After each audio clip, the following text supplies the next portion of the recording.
Képzeljétek el, akkora sztorit hallottam, állítólag Pesti buszon történt, december 5-én. A sofőr a mikrofonba bemondja. Na milyen nap van ma? Mindenki zsinórba mondogatja. Ma jön a Mikulás! Nem, ma jön a bérlet!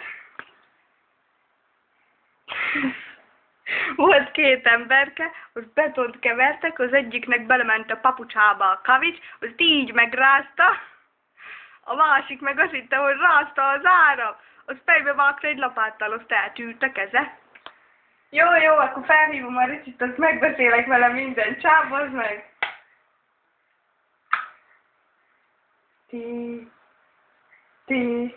Csábuzi, megyünk focizni! Csábuzi, a Ricsi nincs itthon.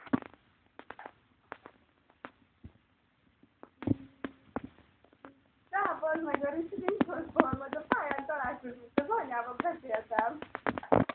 Hé, Zanyi, bald meg, a múltkor eszem a levest, és látom, hogy az orrom előtt belerepül egy muslica. Ki akart mászni, de visszarögtem a kis geszit. Most már akkor edd meg, te bozd meg! De nem megfulladt. Ez nagyon érdekes. Lenne hozzád fontos kérdésem? Hogyha elmennél haverral kempingezni, segőszegre innátok magatokat, és amikor reggel felkelnél, egy kotton találna a seggedbe, elmondanád bárkinek is? Hát, nem hiszem. Nem megyünk kempingezni?